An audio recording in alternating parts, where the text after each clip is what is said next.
I'm a PhD student at Murdoch University and working on the Globe Artichoke project along with Raylene and David.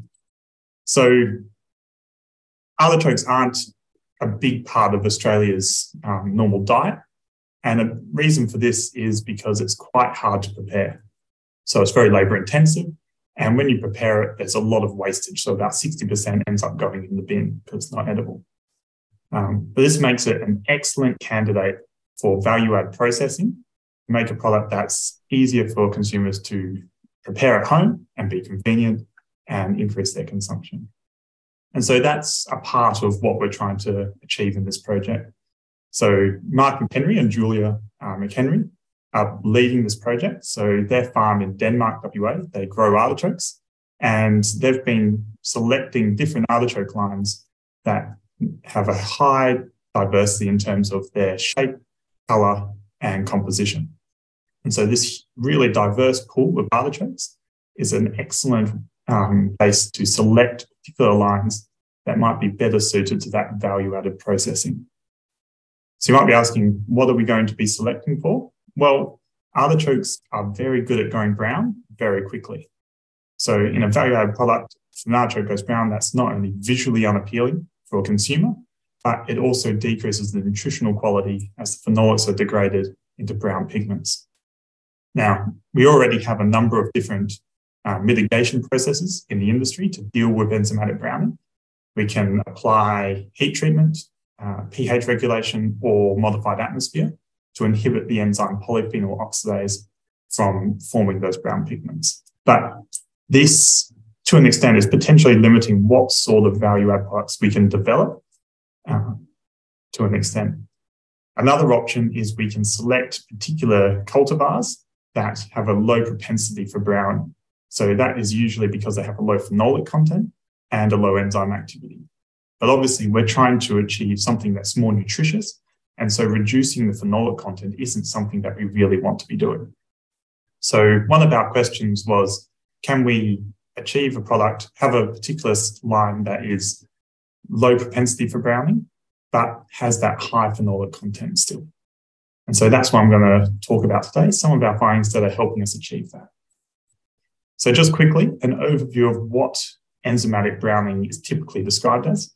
So phenolic compounds that have this diphenyl group here, don't do that, diphenyl group are oxidized by the enzyme polyphenol oxidase, and then they undergo subsequent polymerization reactions until they eventually form a brown pigment.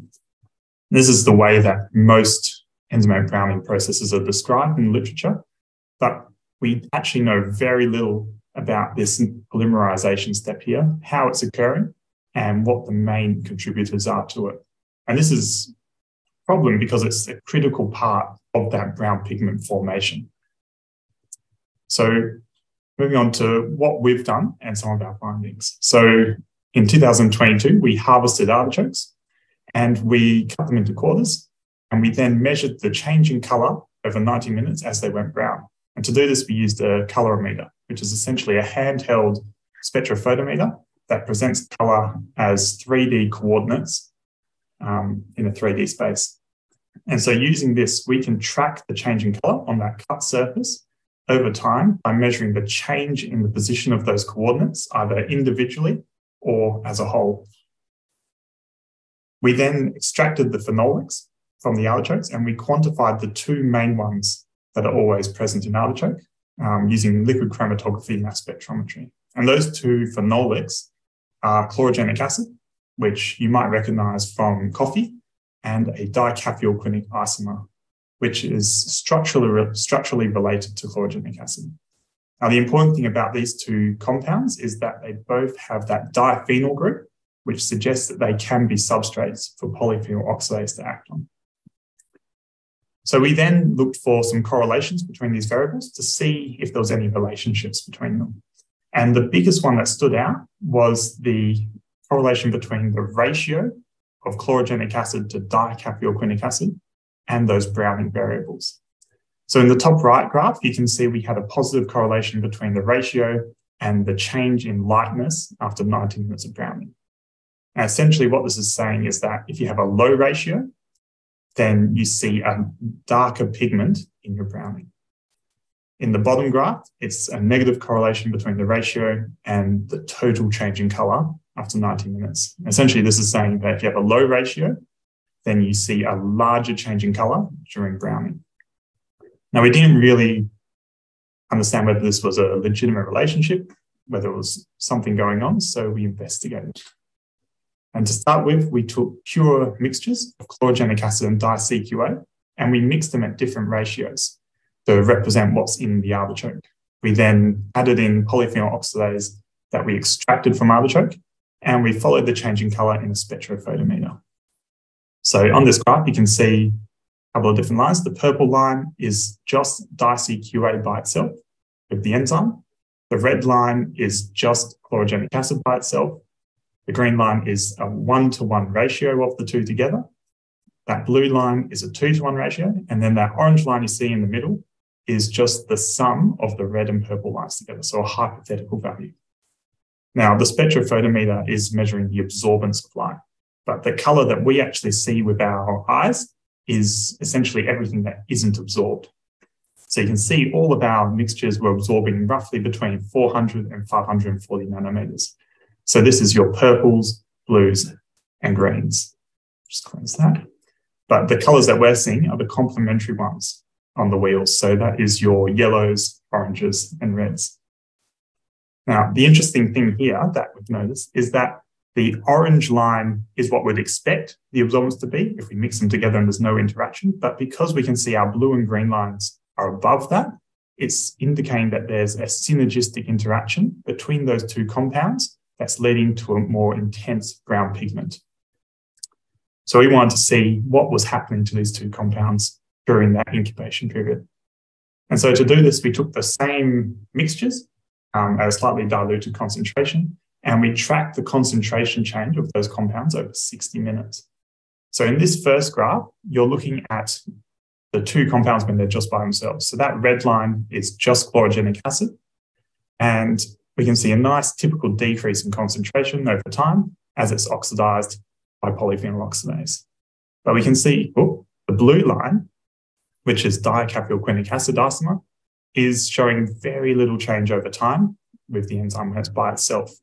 So this suggests that it's either not a substrate for the enzyme or it's a very poor one. When we mix those two compounds together at a 2-to-1 ratio, we see a very different picture. So the blue line, which is the di-CQA, is now decreasing very rapidly over time. And we can see that the chlorogenic acid is still decreasing, but at a reduced rate. And this trend continues at the 1-to-1 ratio. So again, very rapid decrease for di-CQA and an even slower decrease for chlorogenic acid. So di-CQA cannot be oxidized by PPO unless another substrate is present. And the rate of decrease for chlorogenic acid decreases proportional to the concentration of di-CQA. So there's obviously some sort of interaction between these two compounds that helps produce a more intense brown pigment. And we want to see whether they're both contributing equally to that brown pigment formation. So to look at this, we extracted phenolics from artichokes, we quantified those two phenolics, and then we diluted them down to the same concentration as that first assay. We then spiked some of the extracts with chlorogenic acid to achieve different ratios within the same extract. We then repeated the experiment where we added the enzyme and measured the change in absorbance. So you can see on this graph, the red line is a 100 micromole concentration solution of the two at a 1-to-1 ratio. The green line is the same ratio, but at twice the concentration. You can then see the purple dotted line in the middle. This is just the hypothetical halfway point between those two lines. And the blue line is a 2-to-1 ratio. So we've spiked the lower concentration one with more chlorogenic acid. Now, if both of those compounds contributed equally to the intensity of the brown pigments, we would expect the blue and the purple lines to be the same. But we can see the blue line is slightly lower, and this is suggesting that the di-CQA is actually contributing more to the intensity of the brown pigment than chlorogenic acid does. So what does this mean for the artichokes? So di-CQA looks like it's not a substrate for PPO, or it's a very poor one, but it is still contributing substantially to that brown pigment formation. And this doesn't really fit that model that we talked about earlier, where it was very much a linear one. So we, in a recent review paper that's under review, we proposed a new mechanism for browning, where a PPO substrate, such as chlorogenic acid, can oxidatively couple to a non-PPO substrate, such as di-CQA. This can then be reoxidized as part of a redox cycle by another chlorogenic acid molecule, and this would allow for subsequent polymerization and formation of those brown pigments. So what does it mean from an application point of view? If browning is obviously more complicated than we normally anticipate it to be, then there's potential for more exploration and identifying new ways of mitigating the process. We already have some mitigation processes in industry, but they are to an extent potentially limiting what sort of new products we can develop.